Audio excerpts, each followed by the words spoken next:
ಕರ್ನಾಟಕ ಸರ್ಕಾರಿ ನೌಕರರಿಗೆ ಭತ್ಯೆ ಟಿಎಡಿಎ ಕುರಿತು ಹೊಸ ನಿಯಮಗಳು. ನಮಸ್ಕಾರ ಸ್ನೇಹಿತರೆ, ಉಪಯುಕ್ತ ಮಾಹಿತಿ ಚಾನಲ್ಗೆ ಸ್ವಾಗತ. ಕರ್ನಾಟಕ ಸರ್ಕಾರಿ ನೌಕರರಿಗೆ ಪ್ರವಾಸ ಭತ್ಯೆ ನಿಯಮಗಳ ಸಂಪೂರ್ಣ ಮಾಹಿತಿ ಇಲ್ಲಿದೆ.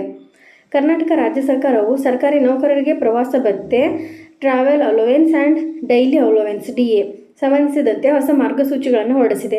ಈ ನಿಯಮಗಳು ಸರ್ಕಾರಿ ಸೇವೆಯ ಅವಧಿಯಲ್ಲಿ ಪ್ರವಾಸ ಕೈಗೊಂಡಾಗ, ವರ್ಗಾವಣೆಯಾದಾಗ ಮತ್ತು ದೈನಂದಿನ ಕರ್ತವ್ಯಕ್ಕೆ ಸಂಬಂಧಿಸಿದ ಪ್ರಯಾಣದ ಸಂದರ್ಭದಲ್ಲಿ ಅನ್ವಯವಾಗುತ್ತವೆ. ಈ ಹೊಸ ನಿಯಮಗಳ ಪ್ರಕಾರ ನೌಕರರು ಅನುಭವಿಸಬಹುದಾದ ಪ್ರಯೋಜನಗಳು, ಭತ್ಯೆಗಳ ಲೆಕ್ಕಾಚಾರ ಮತ್ತು ನಿರ್ಬಂಧಗಳು ಹೀಗಿವೆ. ಈ ನಿಯಮಗಳು ಹೇಗೆ ಪ್ರಭಾವ ಬೀರುತ್ತವೆ ಎಂಬುದರ ಬಗ್ಗೆ ಮಾಹಿತಿ ಇಲ್ಲಿದೆ. ಮೊದಲಿಗೆ ಪ್ರವಾಸ ಭತ್ಯೆ ನೀಡುವ ನಿಯಮಗಳು. ಪ್ರಯಾಣದ ಅವಧಿ ಮತ್ತು ತಂಗುವಿಕೆ ಅವಧಿಯನ್ನು ಆಧರಿಸಿ ದಿನ ಭತ್ಯೆ ಲೆಕ್ಕಾಚಾರ ನಡೆಯುತ್ತದೆ.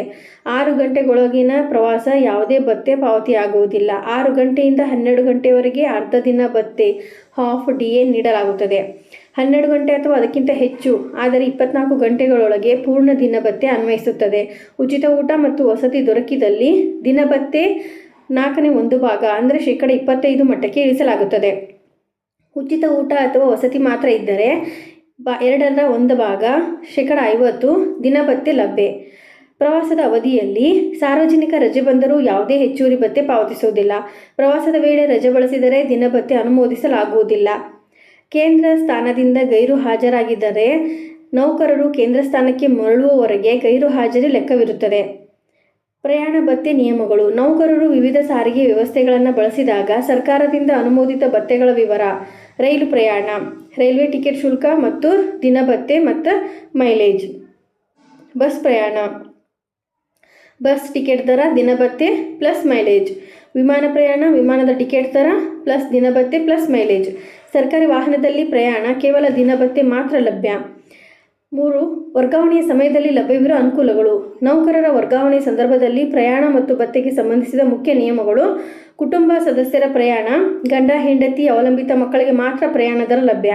ಲಗೇಜ್ ಸಾಗಣೆ, ಮನೆ, ರೈಲ್ವೆ ಅಥವಾ ಬಸ್ ನಿಲ್ದಾಣ ಮತ್ತು ಹೊಸ ಸ್ಥಳದ ಮನೆ ನಡುವೆ ಸರಕು ಸಾಗಣೆಗೆ ಅನುಕೂಲ ಕಲ್ಪಿಸಲಾಗಿದೆ. ವರ್ಗಾವಣೆಯಾದಾಗ ದಿನ ಭತ್ಯೆ.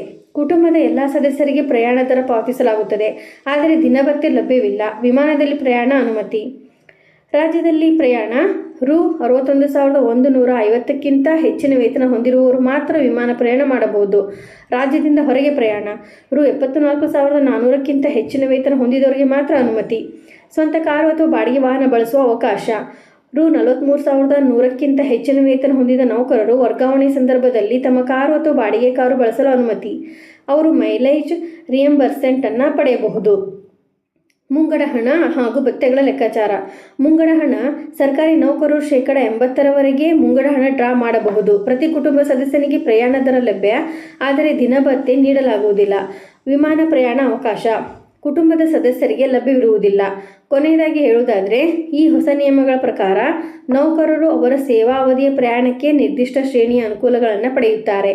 ಭತ್ಯೆ ಲೆಕ್ಕಾಚಾರ ಮಾಡುವಾಗ ಪ್ರಯಾಣದ ಅವಧಿ, ಪ್ರಯಾಣದ ವಿಧಾನ ಮತ್ತು ವಸತಿ ಅಥವಾ ಊಟದ ಸೌಲಭ್ಯಗಳನ್ನು ಗಮನದಲ್ಲಿಟ್ಟುಕೊಳ್ಳಲಾಗುತ್ತದೆ. ವರ್ಗಾವಣೆಯಾದಾಗ ಕುಟುಂಬದ ಸದಸ್ಯರಿಗೂ ಪ್ರಯಾಣ ದರ ಪಾವತಿಸಲಾಗುತ್ತದೆ, ಆದರೆ ದಿನ ಭತ್ಯೆ ಮಾತ್ರ ಲಭ್ಯವಿಲ್ಲ. ನಿರ್ದಿಷ್ಟ ವೇತನ ಶ್ರೇಣಿಯವರೆಗೆ ವಿಮಾನ ಪ್ರಯಾಣಕ್ಕೆ ಅನುಮತಿ ಇದೆ, ಆದರೆ ಕುಟುಂಬ ಸದಸ್ಯರು ವಿಮಾನ ಪ್ರಯಾಣಕ್ಕೆ ಅರ್ಹರಲ್ಲ. ಈ ಮಾರ್ಗಸೂಚಿಗಳು ಸರ್ಕಾರಿ ಸೇವೆಯಲ್ಲಿ ಪ್ರವಾಸ ಸಂಬಂಧಿತ ಪ್ರಕ್ರಿಯೆಗಳನ್ನು ಸುಗಮಗೊಳಿಸಲು ನೆರವಾಗುತ್ತವೆ. ಇದೇ ರೀತಿ ಮಾಹಿತಿಗಾಗಿ ನಮ್ಮ ಚಾನಲನ್ನು ಸಬ್ಸ್ಕ್ರೈಬ್ ಆಗಿ ಮತ್ತು ಶೇರ್ ಮಾಡಿ. ಧನ್ಯವಾದಗಳು.